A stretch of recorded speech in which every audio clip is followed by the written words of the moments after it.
Very happy to be joined now by the president of CONCACAF and FIFA Vice President Victor Montagliani. Vic, thanks so much for doing this. You know, it's been such a crazy couple of years. It must be very exciting to see CONCACAF as competitive as it has been and to see some new faces really shaking things up.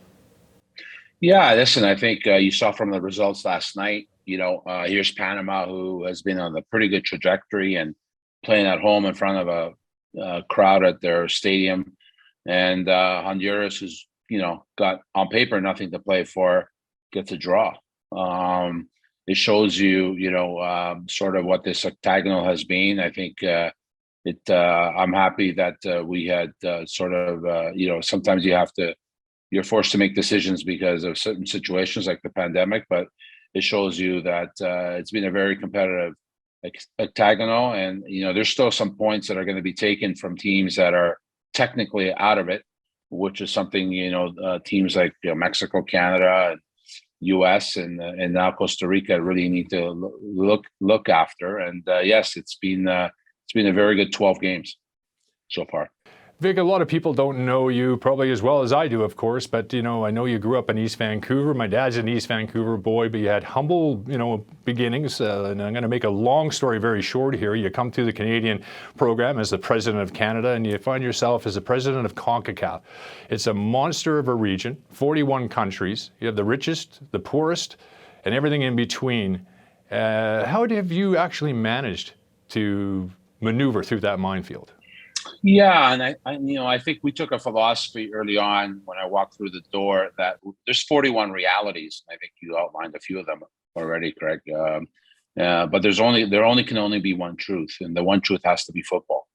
And if we make every decision based on football, and which we have, and we still obviously there's areas we all have to improve in, and that's the reality of life. If we can consistently do that, then we're just going to get better. And I think it's hard to say that CONCACAF after 6 years now that I've been here is not better than it was 6 years ago in terms of everything, including the often criticized referees, which, as you can see everywhere in the world, it's an issue because the game has changed. It's so much faster, and it's so much stronger. And but I think we've improved in every area, and on the field and off the field. And that's a testament to the countries who have bought into a philosophy that, in order for improve, you sort of have to do things in an aggregated way together.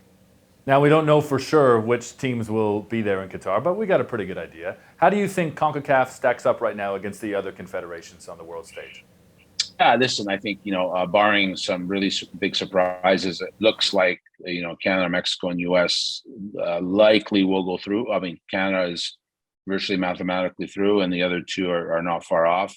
Obviously, the battle seems to be for that fourth spot, which, again, you can't take anything for granted, but I like our draw playing Oceania.